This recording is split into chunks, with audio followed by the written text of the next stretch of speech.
ओम नमो नारायणाय। श्रावण मास की कृष्ण पक्ष की कामिका एकादशी।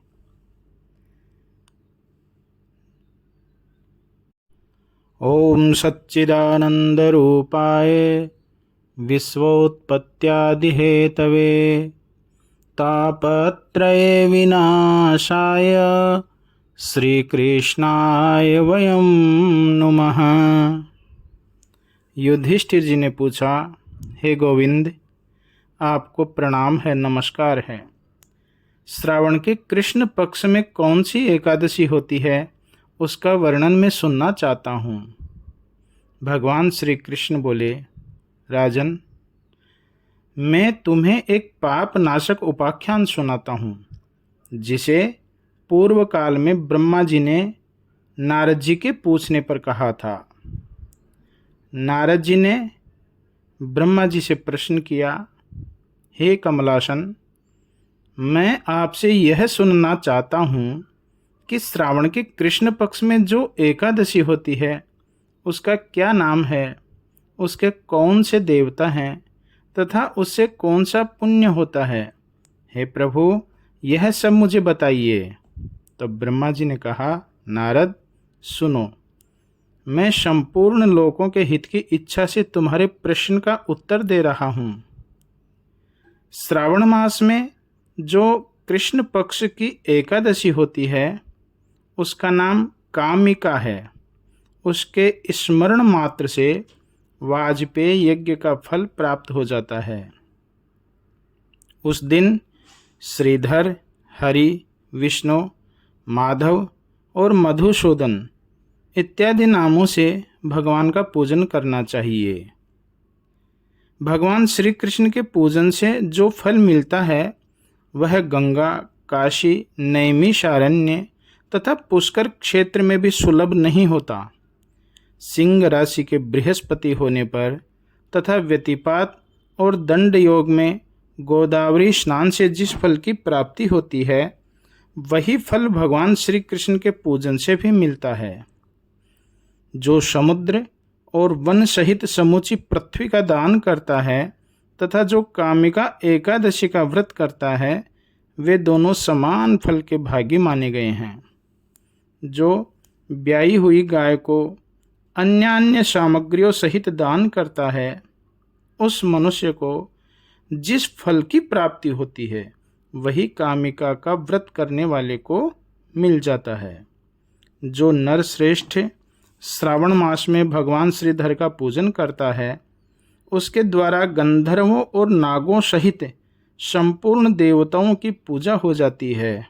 अतः पाप भीरु मनुष्यों को यथाशक्ति पूरा प्रयत्न करके कामिका के दिन श्री हरि का पूजन करना चाहिए। जो पाप रूपी पंख से भरे हुए संसार समुद्र में डूब रहे हैं उनका उद्धार करने के लिए कामिका का व्रत सबसे उत्तम है। आध्यात्म विद्या परायण पुरुषों को जिस फल की प्राप्ति होती है उससे बहुत अधिक फल कामिका व्रत का सेवन करने वालों को मिलता है। इस व्रत करने वाले मनुष्य को रात्रि में जागरण करके न तो कभी भयंकर यमराज का दर्शन करता है और न कभी दुर्गति में ही पड़ता है। लाल मणि, मोती, वैदूर्य और मूंगे आदि से पूजित होकर भी भगवान विष्णु वैसे संतुष्ट नहीं होते जैसे तुलसी दल से पूजित होने पर हो जाते हैं। जिसने तुलसी की मंजीरियों से श्री केशव का पूजन कर लिया है उसके जन्म भर का पाप निश्चय ही नष्ट हो जाता है। जो दर्शन करने पर सारे पाप समुदाय का नाश कर देती है, स्पर्श करने पर शरीर को पवित्र बनाती है, प्रणाम करने पर रोगों का निवारण करती है, जल से सींचने पर यमराज को भी भय पहुंचाती है, आरोपित करने पर भगवान श्री कृष्ण के समीप ले जाती है और भगवान के चरणों में चढ़ाने पर मोक्ष रूपी फल प्रदान करती है, उस तुलसी देवी को नमस्कार है। या दृष्टा निखिलाघसङ्गशमनी स्पृष्टा वपुष्पावनी रोगाणामभिवन्दिता निरसनी सिक्तान्तकत्राशिनी प्रत्यासत्तिविधायिनी भगवतः कृष्णस्य संरोपिता न्यस्ता तच्चरणे विमुक्तिफलदा तस्यै तुलस्यै नमः। इस प्रकार तुलसी देवी को प्रणाम करना चाहिए।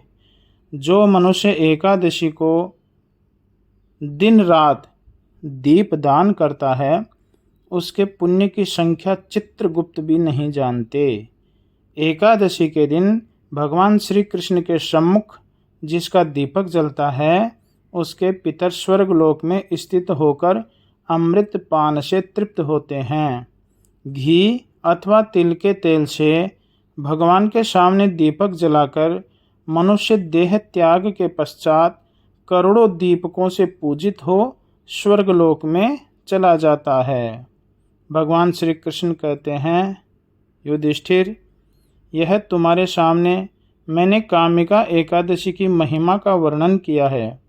कामिका सब पातकों को हरने वाली है, अतः मानवों को इसका व्रत अवश्य करना चाहिए। यह स्वर्गलोक तथा महान पुण्य फल प्रदान करने वाली है। जो मनुष्य श्रद्धा के साथ इसका महात्म्य श्रवण करता है वह सब पापों से मुक्त हो विष्णु लोक में जाता है। ओ मंगलम भगवान विष्णुर्मंगलम गरुड़ध्वज मंगलम पुंडरीकाक्ष मंगलाय तनोहरि।